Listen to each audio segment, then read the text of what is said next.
হজ এমন একটা ইবাদত, বান্দা যখন খালেস নিয়তে, পরিশুদ্ধ নিয়তে বান্দা যখন বাইতুল্লাহর দিকে রওনা হয়ে যায়, আল্লাহর ঘরের জিয়ারত করে, আল্লাহর ঘর দেখে, আল্লাহর ঘর ধরে কান্না করে, মাকাম ইব্রাহিমে দাঁড়িয়ে যখন আল্লাহ তাআলার গোলাম কান্না করে, আল্লাহর ঘরে বসে বসে যখন কান্না করে, আল্লাহ তাআলা জানিয়ে দিয়েছেন এই হাজিকে আল্লাহ তাআলা এমনভাবে মাফ করে দেন, নবজাতক শিশুরও যেমন কোনো গুনাহ নেই, এই হাজি সাপের জীবনেও আল্লাহ তাআলা কোনো গুনাহ আর বাকি রাখেন না।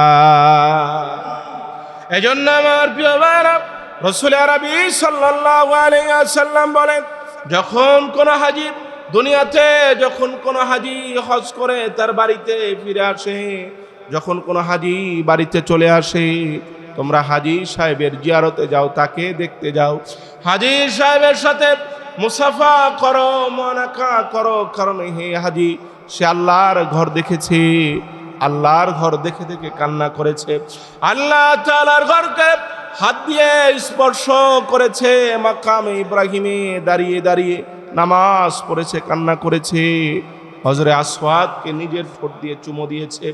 হাজি আল্লাহর ঘরে দাঁড়িয়ে রাসূলের রওজার সামনে দাঁড়িয়ে সালাম দিয়েছে, দুনয়নে রাসূলের রওজা দেখেছে, তার শরীরের সাথে কাবার বাসনা রয়েছে।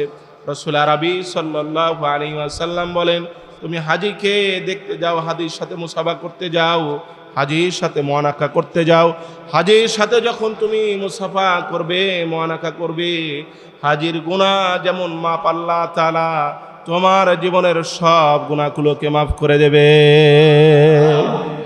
এই জন্য যারা হজ করে চলে আসে তাদের সাথে কি করতে যেতে হয়? দেখা করতে যেতে হয়। এমন এক ইবাদত হজ, যদি কোনো বান্দা হজ্জে মাবরুর কারো নসিব হয়ে যায়, তার জীবনে আল্লাহ পাক আর কোনো গুনাহই রাখেন না, একদম নিষ্পাপ করে আল্লাহ পাক তাকে বাড়িতে ফিরিয়ে দেন। বলেন আল্লাহু আকবার। এই জন্য সম্মানিত মুসল্লিয়ানে কারাম, হজ করার ইচ্ছা আছে না নাই? আওয়াজ করে বলেন না, আছে না নাই?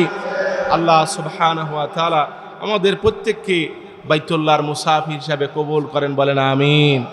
আমার প্রিয় ভাইরা, নুজহাতুল মাজালিসের ভিতরে বর্ণনা করা হয়েছে, আল্লাহ সুবহানাহু ওয়া তাআলা যখন ফেরেশতাদেরকে বললেন, আমার ফেরেশতারা শোনো, আমি দুনিয়াতে মানুষ বানাতে চাই, দুনিয়াতে আমি ইনসান বানাতে চাই, মানুষ বানাতে চাই, আমার খলিফা বানাতে চাই, যারা দুনিয়াতে আমি আল্লাহ তাআলার গোলামি করবে, আমি আল্লাহ তাআলার বন্দেগী করবে, আমি আল্লাহ তাআলার দাসত্ব করবে, আমি আল্লাহর ইবাদত করবে, আমি দুনিয়াতে মানুষ বানাতে চাই। যে কথা আল্লাহ সুবহানাহু ওয়া তাআলা পবিত্র কোরআনের ভিতরে বলে দিয়েছেন, وَإِذَا قَالَ رَبُّكَ لِلْمَلَائِكَةِ إِنِّي جَاعِلٌ فِي الْأَرْضِ خَلِيفَةً قَالُوا وَتَجْعَلُ فِيهَا مَن يُفْسِدُ فِيهَا وَيَسْفِكُ الدِّمَاءَ وَنَحْنُ نُسَبِّحُ بِحَمْدِكَ وَنُقَدِّسُ لَكَ قال إني أعلم ما لا تعلمون। আল্লাহ সুবহানাহু ওয়া তাআলা বললেন, মানুষ বানাতে চাই, আমার খলিফা আমি দুনিয়াতে বানাতে চাই। ফেরেশতারা বললেন, আল্লাহ তাআলা আমরা আপনার গোলামি করি, আমরা আপনার বন্দেগী করি, আপনার দাসত্ব করি, মানুষ বানানোর কোনো প্রয়োজন নেই। ফেরেশতারা কথা আল্লাহ তাআলাকে বললেন। এ কথা বলার পরে ফেরেশতারা বুঝতে পারলেন নেতিবাচক কথা হয়ে গিয়েছে, আল্লাহর সাথে আমাদের একত্রতা ঘোষণা করার কথা ছিল, কিন্তু আমরা করতে পারিনি, অতএব আমরা ভুল করে ফেলেছি। তারা ভুল করার পরে, নিজেদের ভুলকে বোঝার পরে ফেরেশতারা আল্লাহ তাআলার আরশের চতুর্দিকে তারা তওয়াফ করতে লাগলেন, আল্লাহ তাআলাকে রাজি করার জন্য চতুর্দিকে তওয়াফ করতেছেন। আল্লাহ সুবহানাহু ওয়া তাআলা খুশি হয়ে গেলেন, রাজি হয়ে গেলেন, আল্লাহ তাআলা তাদের উপরে সন্তুষ্ট হয়ে গেলেন। এবার আল্লাহ তাআলা ফেরেশতাদেরকে বলতেছেন, আমার ফেরেশতারা শোনো, অতি সত্বর আমি আল্লাহ তাআলা দুনিয়ার বুকে আমার গোলাম বানাবো, মানুষ বানাবো, তারা দুনিয়ায় গিয়ে তো গুনাহ করবে, অপরাধ করবে, তারা দুনিয়ায় গিয়ে আমি আল্লাহ তাআলাকে কষ্ট দেবে, না ফারমানি করবে। তোমরা যেমন ভুল করার পরে আমার আরো শের তওয়াব করতেছ। আমি আল্লাহ তাআলা খুশি হয়ে গেছি। আমার গোলামগুলো ভুল করে কোথায় যাবে, কোথায় আসবে? অতএব তোমরা শোনো, আমার আরশ বরাবর নিচে তোমরা একটা ঘর বানিয়ে দাও, যাতে আমার গোলামেরা ভুল করার পরে সেই ঘরে চলে আসে। আমি আল্লাহর কাছে মাপ চাই, আমি আল্লাহ তাআলা তাদের জীবনের সব গুনাহ মাফ করে দে। সম্মানিত মুসল্লিয়ানে কেরাম, 6 বার বাইতুল্লাহকে নির্মাণ করা হয়েছে। হযরত ইব্রাহিম আলাইহিস সালাম বাইতুল্লাহকে নির্মাণ করেছেন। ইব্রাহিম আলাইহিস সালাম, ইসমাঈল আলাইহিস সালাম, ছোট ছেলে হযরত ইসহাক আলাইহিস সালাম, বাপ 2 ছেলে মিলে বাইতুল্লাহ নির্মাণ করেছে, আল্লাহর ঘর নির্মাণ করেছে। আল্লাহর ঘর নির্মাণ করার পরে আল্লাহ তাআলা বলতেছেন, ইব্রাহিম শোনো, তুমি আমার ঘর নির্মাণ করেছো ইব্রাহিম, এবার তুমি আজান দাও, চতুর্দিকে ঘুরে ঘুরে আজান দাও। ইব্রাহিম আলাইহিস সালাম বলতেছে, আল্লাহ তাআলা, আমি ছোট মানুষ, ক্ষুদ্র মানুষ, আমার আজান কত দূরে যাবে, আমার আহ্বানটা কত দূরে যাবে, কতজন মানুষই বা আমার কথা শুনবে?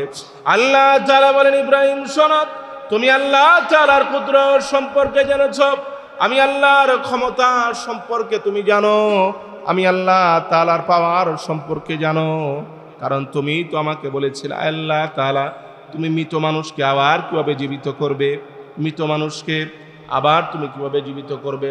আল্লাহ সুবহানাহু ওয়া তাআলা বলেন, ইব্রাহিম তোমার কি আমার কথা বিশ্বাস হয় না? তুমি কি আমার কথা বিশ্বাস করো না? ইব্রাহিম আলাইহিস সালাম বলেছিলেন, ওয়ালাকিন লিয়াতমাইন্না কলবি, আল্লাহ বিশ্বাস হয়, তবে দিলের প্রশান্তির জন্য জিজ্ঞাসা করতেছি। আল্লাহ সুবহানাহু ওয়া তাআলা হযরত ইব্রাহিম আলাইহিস সালামকে বললেন, ইব্রাহিম শোনো, তুমি 4টা পাখি পালো, 4টা পাখি তুমি পালতে শুরু করো, পোষ মানাতে শুরু করো। লম্বা সময় তুমি 4টা পাখি পালো। লম্বা সময় পালার পরে এই 4টা পাখিকে তুমি জবাই করো, জবাই করে তার গোশতগুলোকে কেটে টুকরা টুকরা করে সেগুলোকে তুমি মিলিয়ে ফেলো। এরপরে পাহাড়ের উপত্যকায় চতুর্দিকে তুমি ছড়িয়ে দিয়ে আসো, 4টা পাহাড়ে তুমি ছড়িয়ে দিয়ে আসো। হযরত ইব্রাহিম আলাইহিস সালাম আল্লাহ তাআলার কথা অনুযায়ী 4টা পাখি পাললেন। 4টা পাখি লালন পালন করার পরে লম্বা সময় পরে যখন জবাই করলেন, সেগুলোর গোশতগুলোকে এক জায়গায় করলেন, মাংসগুলোকে এক জায়গায় করলেন। এরপরে সেই মাংসগুলোকে পাহাড়ের বিভিন্ন উপত্যকায় ছড়িয়ে দিয়ে আসলেন। এরপরে আল্লাহ তাআলার কথা অনুযায়ী যখন পাখিগুলোকে ডাক দিলেন, ইব্রাহিম আলাইহিস সালাম দেখলেন ডাকার সাথে সাথে সেই মৃত পাখিগুলো জীবিত হয়ে আবার ইব্রাহিমের কাছে চলে এসেছে। আল্লাহ তাআলা বলেন, ইব্রাহিম, যে আল্লাহ তাআলা আমি মৃত পাখিকে জীবিত করতে পারি, যে আল্লাহ আমি মৃত মানুষকে আবার জীবিত করতে পারি, সেই আল্লাহ তাআলা আমি তোমার আওয়াজকে গোটা পৃথিবীর মানুষের কাছে পৌঁছিয়ে দিতে পারি। আমার প্রিয় ভাইরা, কিতাবের ভিতরে পাওয়া যায়, বিভিন্ন ইতিহাসের কিতাবের ভিতরে পাওয়া যায়, হযরতে ইব্রাহিম আলাইহিস সালাম 120 বার আহ্বান করেছিলেন। একটা আওয়াজ করে বলেন তো কয়বার? 120 বার আহ্বান করেছিলেন। যে যতবার ইব্রাহিম আলাইহিস সালামের আহ্বানের জবাব দিয়েছে, আল্লাহ পাক তাতে ততবার বাইতুল্লাহর মুসাফির হিসাবে কবুল করবেন। বলেন সুবহানাল্লাহ। এজন্য সম্মানিত মুসল্লিয়ানে কেরাম, ভালো করে শোনেন, বাইতুল্লাহ নির্মাণ হয়ে যাওয়ার পরে ইব্রাহিম আলাইহিস সালাম, ইসমাঈল আলাইহিস সালাম, ইসহাক আলাইহিস সালাম বাপ বেটা মিলে, একজন পিতা 2 জন ছেলে 3 জনে মিলে বাইতুল্লাহ নির্মাণ করে ফেললেন।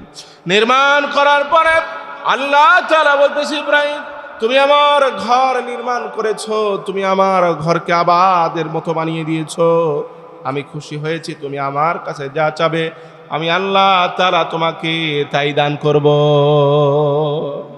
এবার ইব্রাহিম আলাইহিস সালাম বাইতুল্লাহ নির্মাণ করার পরে 2 হাত তুলে আল্লাহর ঘরের সামনে দাঁড়িয়ে দোয়া করতেছে, আল্লাহ তাআলা আমি বৃদ্ধ মানুষ, বুড়া মানুষ, আমি তোমার ঘরের সামনে দাঁড়িয়ে দোয়া করতেছি, আমার মতো বৃদ্ধ মানুষ, দাড়ি পাকা মানুষ, চোখে কম দেখে, চশমা পরে, লাঠি ভর দিয়ে হুইল চেয়ারে বসে যারা তোমার ঘরে আসবে, তোমার ঘরের জিয়ারত করবে, তোমার ঘরের তওয়াফ করবে, এই মানুষগুলো তোমার ঘরে আসবে। আল্লাহ তাআলা তুমি তাদের জীবনের সব গুনাহগুলো মাফ করে দিও। এবার ইসমাঈল আলাইহিস সালাম দাঁড়িয়ে আছে, তিনি হাত তুলে দোয়া করেন, আল্লাহ তাআলা আমার পিতা বৃদ্ধ মানুষের জন্য দোয়া করেছে, আমি যুবক মানুষ তোমার ঘর নির্মাণ করেছে। আল্লাহ তাআলা আমি দোয়া করতেছি, আমার মতো যুবক যারা তোমার ঘরে আসবে, তোমার ঘরের তওয়াফ করবে, তোমার ঘরের জিয়ারত করবে, তুমি যুবকদের জীবনের সব গুনাহগুলো মাফ করে দিও। পাশেই দাঁড়িয়ে আছে ছোট্ট ছেলে ইসহাক আলাইহিস সালাম, তিনি হাত তুলে দোয়া করেন, আল্লাহ তাআলা বাবা বৃদ্ধ মানুষের জন্য দোয়া করেছে, ভাই যুবকদের জন্য দোয়া করেছে, আমি ছোট মানুষ আমিও দু হাত তুলে ফেললাম, তোমার কাছে দোয়া করতেছে। আল্লাহ তাআলা আমার মতো ছোট মানুষ যারা তোমার ঘরে আসবে, তুমি তাদেরকেও বাদ দিও না, তাদের জীবনের সব গুনাহগুলোকে তুমি মাফ করে দিও। বলেন সুবহানাল্লাহ। পাশেই দাঁড়িয়ে আছে বিবি হাজেরা, সারা দাঁড়িয়ে আছে, দুজন হাত তুলে দোয়া করে, আল্লাহ তাআলা আমরা মহিলা মানুষ তোমার কাছে দোয়া করতেছি, তোমার ঘর সামনে নিয়ে দোয়া করতেছি। আল্লাহ তাআলা যারা মহিলা মানুষ তোমার ঘরে আসবে, তোমার ঘরের জিয়ারত করবে, তোমার ঘরে নামাজ আদায় করবে, তোমার ঘরের তওয়াফ করবে, কান্নাকাটি করবে, আল্লাহ তাআলা সব মহিলার জীবনের সব গুনাহগুলোকে তুমি মাফ করে দিও। আমার প্রিয় ভাইরা, দোয়া হয়ে গেল আল্লাহ তাআলার কাছে। ইব্রাহিম আলাইহিস সালাম দোয়া করলেন, ইসমাঈল আলাইহিস সালাম তিনি দোয়া করলেন, ইসহাক আলাইহিস সালাম তিনি দোয়া করলেন। আমার ভাইরা শোনেন, হজ এমন একটা ইবাদত, বান্দা যখন খালেস নিয়তে, পরিশুদ্ধ নিয়তে বান্দা যখন বাইতুল্লাহর দিকে রওনা হয়ে যায়, আল্লাহর ঘরের জিয়ারত করে, আল্লাহর ঘর দেখে, আল্লাহর ঘর ধরে কান্না করে, মাকাম ইব্রাহিমে দাঁড়িয়ে যখন আল্লাহ তাআলার গোলাম কান্না করে, আল্লাহর ঘরে বসে বসে যখন কান্না করে, আল্লাহ তাআলা জানিয়ে দিয়েছেন এই হাজিকে আল্লাহ তাআলা এমনভাবে মাফ করে দেন, নবজাতক শিশুরও যেমন কোনো গুনাহ নেই, এই হাজি সাপের জীবনেও আল্লাহ তাআলা কোনো গুনাহ আর বাকি রাখেন না। এজন্য আমার প্রিয় ভাইরা, রাসূল আরবি সাল্লাল্লাহু আলাইহি ওয়াসাল্লাম বলেন, যখন কোনো হাজি দুনিয়াতে, যখন কোনো হাজি হজ করে তার বাড়িতে ফিরে আসে, যখন কোনো হাজি বাড়িতে চলে আসে, তোমরা হাজি সাহেবের জিয়ারতে যাও, তাকে দেখতে যাও, হাজি সাহেবের সাথে মুসাফা করো, মুনাকা করো, কারণ হে হাজি সে আল্লাহর ঘর দেখেছে, আল্লাহর ঘর দেখে দেখে কান্না করেছে, আল্লাহ তাআলার ঘরকে হাত দিয়ে স্পর্শ করেছে, মাকামে ইব্রাহিমে দাঁড়িয়ে দাঁড়িয়ে নামাজ পড়েছে, কান্না করেছে, হজরে আসওয়াদকে নিজের ঠোঁট দিয়ে চুমো দিয়েছে। হাজি আল্লাহর ঘরে দাঁড়িয়ে রাসূলের রওজার সামনে দাঁড়িয়ে সালাম দিয়েছে, দুনয়নে রাসূলের রওজা দেখেছে, তার শরীরের সাথে কাবার বাসনা রয়েছে। রাসূল আরবি সাল্লাল্লাহু আলাইহি ওয়াসাল্লাম বলেন, তুমি হাজিকে দেখতে যাও, হাজির সাথে মুসাফা করতে যাও, হাজির সাথে মুআনাকা করতে যাও, হাজির সাথে যখন তুমি মুসাফা করবে, মুআনাকা করবে, হাজির গুনাহ যেমন মাপ আল্লাহ তাআলা তোমার জীবনের সব গুনাহগুলোকে মাফ করে দেবে। এই জন্য যারা হজ করে চলে আসে তাদের সাথে কি করতে যেতে হয়? দেখা করতে যেতে হয়। এমন এক ইবাদত হজ, যদি কোনো বান্দা হজ্জে মাবরুর কারো নসিব হয়ে যায়, তার জীবনে আল্লাহ পাক আর কোনো গুনাহই রাখেন না, একদম নিষ্পাপ করে আল্লাহ পাক তাকে বাড়িতে ফিরিয়ে দেন। বলেন আল্লাহু আকবার। এই জন্য সম্মানিত মুসল্লিয়ানে কারাম, হজ করার ইচ্ছা আছে না নাই? আওয়াজ করে বলেন না, আছে না নাই? আল্লাহ সুবহানাহু ওয়া তাআলা আমাদের প্রত্যেককে বাইতুল্লাহর মুসাফির হিসাবে কবুল করেন। বলেন আমিন। প্রত্যেককে আল্লাহর ঘরের মুসাফির হিসাবে কবুল করেন। চিৎকার করে বলেন আমিন। সম্মানিত মুসল্লিয়ানে কারাম, এখন আসেন ইব্রাহিম আলাইহিস সালামের কথা চলতেছে। ইব্রাহিম আলাইহিস সালামের জন্ম কোথায়? ইব্রাহিম আলাইহিস সালামের জন্ম কোথায়? ইব্রাহিম আলাইহিস সালামের বাবার নাম কি, তার মার নাম কি, তার ভাই কয়জন? তার ভাই কয়জন? তাফসীর ইবনে কাসির বিদায়া ও নিহায়া এবং তাফসীরে তাবারি, তিনটা মন্থন করলে পাওয়া যায় ইব্রাহিম আলাইহিস সালাম ইরাকের বাবেল নগরে জন্মগ্রহণ করেছেন। কোথায়? ইরাকের বাবেল নগরে, যেটা বর্তমান ইরাকের দিকার প্রদেশ। ইরাকের দিকার প্রদেশ। এটার প্রাচীন নাম হলো উর। প্রাচীন নাম কি? উর। উর অঞ্চল। কি অঞ্চল? উর অঞ্চল। ইব্রাহিম আলাইহিস সালামের পিতার নাম তো আমরা মোটামুটি সবাই জানি, আজার। নাম কি? আজার। ঠাকুর, পুরোহিত, মূর্তি বানায়, আবার মানুষজনকে ডেকে এনে সূরা সারাপনে কি করে? মূর্তির পূজা করে। নিজেও মূর্তি বানায়, নিজে মূর্তির ইবাদত করে, আবার হুজুররা যেরকম মানুষদেরকে ডেকে এনে ইবাদত করে, ইব্রাহিম আলাইহিস সালামের পিতা মানুষদেরকে নিয়ে সূরা সারা পড়ে কি করে? মূর্তির পূজা করে। একটু চিন্তা করেন কি পরিবারে জন্ম তার, কি পরিবারে জন্ম তার। ইব্রাহিম আলাইহিস সালামের মাতার নাম হলো, তাফসীরে তাবারীর ভিতরে আসতেছে তিনটা নাম। কয়টা নাম? তিনটা নাম। একটা নাম হলো আমিলাহ, আমিলাহ এক নাম। দ্বিতীয় নাম হলো বুনা বিনতে ক্রাপ্তা, বুনা বিনতে ক্রাপ্তা। আর একটা নাম হলো আদনা। কি? আদনা। তিনটা নাম তাফসীরে তাবারীর ভিতরে পাওয়া যায়। এবং হযরত ইব্রাহিম আলাইহিস সালামের দুইজন ভাই রয়েছে। কয়জন ভাই? কোন কোন বর্ণনায় পাওয়া যায় সৎ ভাই, কোন কোন বর্ণনায় পাওয়া যায় সৎ ভাই। একজনের নাম হলো হারুন। একজনের নাম কি? হারুন, যিনি হযরত লূত আলাইহিস সালামের পিতা। কার পিতা? হযরত লূত আলাইহিস সালামের পিতা। আরেকজনের নাম হলো নাহর। নাম কি? নাহর। এই হলো দুই ভাই।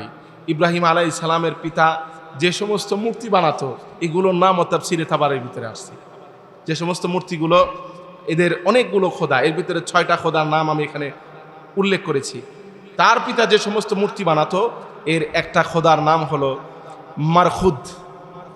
মারখুদ এই খোদা, এটা হলো প্রধান খোদা, প্রধান দেবতা, যুদ্ধের দেবতা এবং বিচারের দেবতা। যুদ্ধের দেবতা এবং বিচারের দেবতা। দ্বিতীয় নাম্বার খোদার নাম হলো সিন। নাম কি? আওয়াজ করে বলেন না, নাম কি? সিন। এটা হলো চাঁদের দেবতা। কিসের দেবতা? চাঁদের দেবতা। আরেকটার নাম হলো ইস্তার। কি? ইস্তার। এটা হলো ভালোবাসা, প্রেমের দেবতা। কিসের দেবতা? ভালোবাসা এবং প্রেমের দেবতা। আরেকটার নাম হলো শামাস, সূর্যের দেবতা। কিসের দেবতা? সূর্যের দেবতা। আরেকজনের নাম হলো নাবু। এটা হলো বুদ্ধির দেবতা। কিসের দেবতা? বুদ্ধি। মানুষের যেন বুদ্ধি বেশি হয়, যেন এই দেবতার। যে দেবতা যে ফুলে তুষ্ট, যে দেবতা যে ফুলে তুষ্ট। আর একটা দেবতার নাম হলো তামুজ। নাম কি? কৃষি দেবতা। কি দেবতা? এই হলো 6 দেবতার নাম আমি তাফসীরে তাবারীর ভিতরে পেলাম। এই 6 দেবতার তারা ইবাদত করতো, যে দেবতা যে ফুলে তুষ্ট। এই 6 দেবতার ইবাদত ইব্রাহিম আলাইহিস সালামের পিতা এই 6 দেবতাকে নিজে বানাতো, এর ইবাদত করত, মানুষদেরকে ডাইকে আইনা বলতো তোমরাও কি করো? কথা বলে না, তোমরাও কি করো? ইবাদত করো। চিন্তা করেন কি পরিবেশের ভিতরে জন্ম। বাপে কিন্তু হুজুর, সে মূর্তি বানায়, মূর্তির পূজা করে, মানুষদের সব ধরে নিয়ে এসে কি করে? মূর্তির পূজা করে। আমার প্রিয় বাবা, এমন এক পরিবেশের ভিতরে ইব্রাহিম আলাইহিস সালামের জন্ম হয়েছে। বাবা মূর্তি পূজা করে, ভাই মূর্তি পূজা করে, মা মূর্তি পূজা করে, সমাজের সবাই মূর্তি পূজা করে, সমাজের যে শাসক সেও মূর্তি পূজা করে। ইব্রাহিম আলাইহিস সালামকে আল্লাহ তাআলা জাতির পিতা বানাবেন। একটু আওয়াজ করে বলেন তো কি বানাবেন? আর একটু আওয়াজ করে বলেন কি বানাবেন? জাতির পিতা বানাবেন আল্লাহ তাআলা। এজন্য পরীক্ষার পর পরীক্ষা, কঠিন থেকে কঠিনতর পরীক্ষা আল্লাহ তাআলা নিয়েছেন। এমন এক পরিবেশের ভিতরে জন্ম দিয়েছেন যেখানে সবাই মূর্তি পূজা করে। বাবা মূর্তি বানায়, মা মূর্তি পূজা করে, ভাই মূর্তি পূজা করে। এমন এক পরিবেশের ভিতরে ইব্রাহিম আলাইহিস সালামের জন্ম। এরপরে ইব্রাহিম আলাইহিস সালাম কোনোদিন মূর্তির সামনে মাথা নত করেনি, বরং মাথা নত করা তো দূরের কথা, কোনোদিন সম্মান করে ইব্রাহিম আলাইহিস সালাম মূর্তির গায়ে স্পর্শ করেনি। এলাকার লোকেরা বলতো চলো আমরা মেলায় যাই। যখন মূর্তি পূজার সময় চলে আসলো, ইব্রাহিম আলাইহিস সালাম বললেন ইন্নী সাকিম, আমি অসুস্থ, আমার ভালো লাগতেছে না, তোমরা যাও, তোমরা মেলায় চলে যাও। ইব্রাহিম আলাইহিস সালাম সবাই যখন মেলায় চলে গেল, তাদের যে উপাসনালয় ছিল সেই উপাসনালয়ে ঢুকে তাদের যত দেবতা ছিল, যত খোদা ছিল, সবগুলোর এক এক করে কল্লা উড়িয়ে দিয়েছে। বড়টার হাতে কোদাল দিয়েছে, কোরাল যেটা আছে বড়টার হাতে দিয়েছে। এবার এলাকার লোকেরা মেলা থেকে ঘুরে আসার পরে যখন তারা উপাসনা করবে, ইবাদত করবে, বন্দেগি করবে, যখন তারা তাদের উপাসনালয়ে ঢুকেছে, ইবাদত করার জন্য যখন ঢুকেছে, উপর ওদিকে তাকিয়ে দেখে একটা খোদারও মাথা নাই। খোদার কি নাই? খোদার মাথা নাই। এবার ইব্রাহিম আলাইহিস সালামকে ডাকা হলো। এই কাজ একজনই করতে পারে, এর নাম হলো ইব্রাহিম। নাম কি? ইব্রাহিম আলাইহিস সালামকে ডাকা হলো। এই কাজ কে করেছে? পরে বড়টাকে জিজ্ঞাসা করো কে করেছে। বড় খোদার হাতে যেহেতু কোদাল, একেই জিজ্ঞাসা করো কে করেছে। এলাকার লোক বলে আমাদের কি পাগল মনে হয়? আমাদের খোদা নড়তেও পারে না, কথাও বলতে পারে না, চলাফেরা করতে পারে না, আমাদের খোদা কিভাবে বলবে? আমাদের খোদা। ইব্রাহিম আলাইহিস সালাম বললেন, যে খোদা নড়তে পারে না, কথা বলতে পারে না, যে খোদা মশা মাছি তাড়াতে পারে না, এমন খোদার তোমরা কেন ইবাদত করো? এমন খোদার তোমরা কেন ইবাদত করো? ইব্রাহিম আলাইহিস সালাম আরো বললেন, তার পিতাকে লক্ষ্য করে ইব্রাহিম আলাইহিস সালাম বললেন, ইব্রাহিম আলাইহিস সালাম তিনি তাদেরকে বললেন যে খোদা খাবার দিলে সে খোদা খেতে পারে না, নড়তে পারে না, মারলে আঘাত ঠেকাতে পারে না, সে খোদার কেন ইবাদত করো? আল্লাহ সুবহানাহু ওয়া তাআলা পবিত্র কোরআনের ভিতরে বলে দিয়েছেন, ইব্রাহিম আলাইহিস সালাম বললেন তার পিতাকে, ইন্নী আরাকা ওয়া কওমাকা, আযরকে বললেন, পিতা আমি আপনাকে দেখতেছি এবং আপনার কওমকে দেখতেছি, আপনারা স্পষ্ট গোমরাহির ভিতরে আছেন। কিসের ভিতরে আছেন? স্পষ্ট গোমরাহির ভিতরে আছেন। আমার প্রিয় ভাইরা, ইব্রাহিম আলাইহিস সালামকে আগুনে ফেলা হলো। লম্বা ইতিহাস সামনে আলোচনা করা হবে। তাকে আগুনে ফেলা হলো, আগুন থেকে বের করা হলো। আগুন ইব্রাহিম আলাইহিস সালামের একটা পশম পোড়াতে পারেনি। একটা পশম কি পুড়েছে? একটা পশম পুড়েছে। তাহলে আগুন হুকুম মানে কার? আওয়াজ করে বলেন না, হুকুম মানে কার? ইব্রাহিম আলাইহিস সালাম অল্প বয়সে এতগুলো মানুষের মাঝেও হকের কথা বলেছেন কিনা? তাকে আগুনে ঢুকানো হয়েছে কিনা? অতএব হক এই কথা বলতে হবে, যদিও তিক্ত হয়, এরপরে বলতে হবে। সত্য যেটা সেটাকে বলতে হবে।